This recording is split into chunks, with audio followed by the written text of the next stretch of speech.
Welcome back to Ravens Today. I'm your host, Connor Gioffreda, giving you all the latest updates on anything and all things Ravens. Let's dive into what I have in terms of the latest in Ravens news. First up, since it's now, as of this video, June 3rd, the cap's space for the Ravens has gone up to $6.3 million because, here, let me explain why.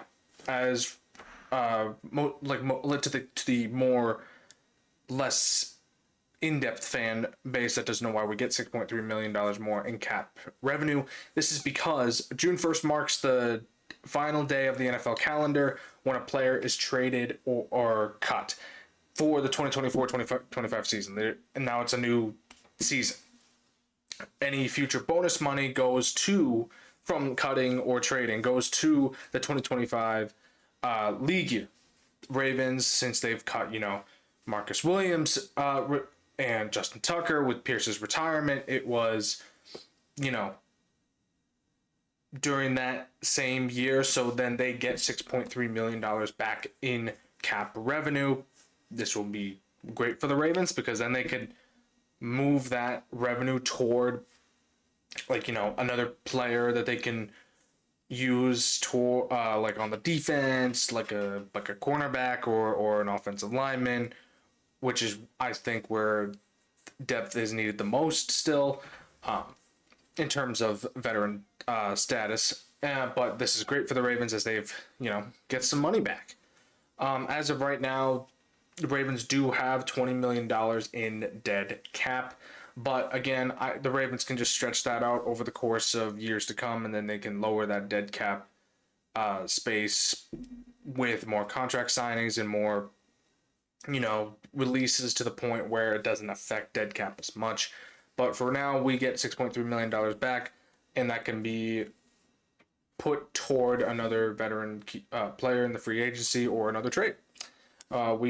You never know, or they could, use it towards Kyle Hamilton contract or Lamar Jackson contract. But for now, great to hear that the Ravens have $6.3 million back. It may not seem like much, but it can be a lot in the long run. Moving on. Media outlets have Ronnie Stanley, and this is a weird one. Ronnie Stanley is ranked 23rd among all offensive tackles. I get why. Last couple seasons, he has been there not 100%, if not at all. Last season was his full season, back since, before he signed his mega contract in 2020 to full form, playing a full season at 100% strength. I get it as why he's ranked so low, but it also is don't we see that he's 100% healthy again? Look at the way he played last season. Look at the contract the Ravens rewarded him because of that. And look what he played like before he got injured. Weird to me, but I get both sides of the aisle here. But it's just weird that we're not throwing in Stanley's level of play last season. He was one of the best, if not the best, left tackle in the league last season. I don't know if this is correct, but, well, what do I know, right? But I think Ronnie Stanley still has a lot of gas left in the tank. He is 31, but I still think he has some protection left to give for Lamar, and and the sky is only up from this point because after the way he protected Lamar last season, it looks very promising that he still has some gas left in the tank to give, and that ranking will definitely go up as this season goes on. Also, moving on, this is also kind of a funny one. We're gonna get into a couple of funny ones here. So, Marlon Humphrey had a lot to say about Malachi Starks' contract being officially signed when the Ravens Twitter or X made it official. Humphrey decided to take some shots at Bengals rookie Shamar Stewart, first-round rookie Shamar Stewart, who has yet to sign his rookie deal or even get on the practice field because there's some dispute going on with them. I don't know what that is. I think it's something along the lines of the control in the contract. I didn't really go into depth on why it is, but it's just kind of funny.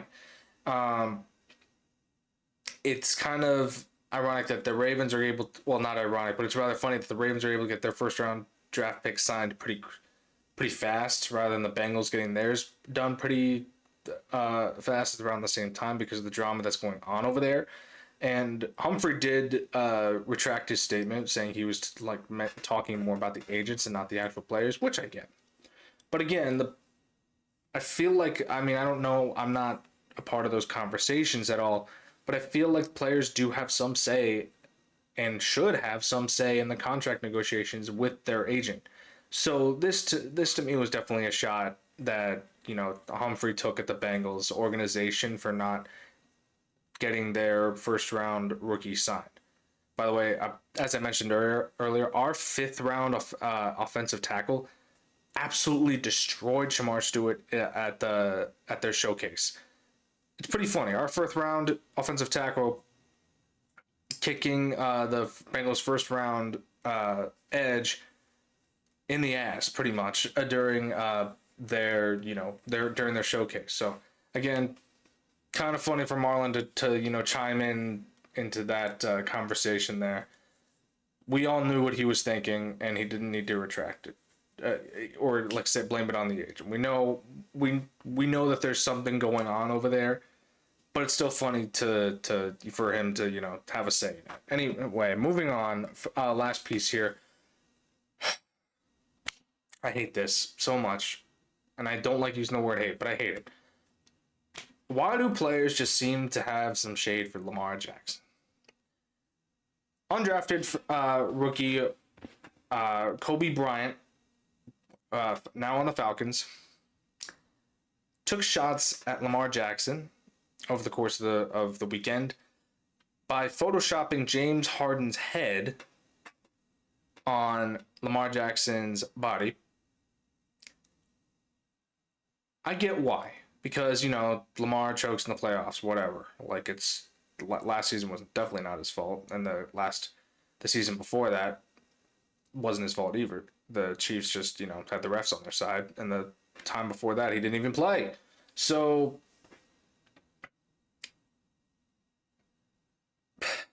I don't get why players do this, I guess for clout purposes and stuff. But why are you throwing shots at a player you have no history with, and you are undrafted trying to talk smack to a two-time NFL MVP who probably doesn't even know who you are? Not to mention the fact you retracted the statement after people just came down on you for it, and he was like, oh, blah blah blah blah blah. It was like, oh, it was just for fun. It wasn't about Lamar. I was like, yes, it was. You were trying to start something that all the fan bases and just united together and were like, what? What are you doing? You haven't even touched an NFL game yet, and here you are throwing shots. Maybe he's just thinking he'll pick off Lamar at one point or another. But either way, he and Lamar don't have a history together. I'm just baffled by this. I understand why, but it really backfires when you have not proven yourself by not even getting on the NFL, playing a full game in the NFL yet. But again, shoot your shot, bro. Whatever. Thank you for tuning into Ravens today. I'm your host, Connor Gioffreda, giving you all the latest updates. Please make sure to subscribe to the channel, hit the like button. I will talk to you all later. Have a good one, everyone.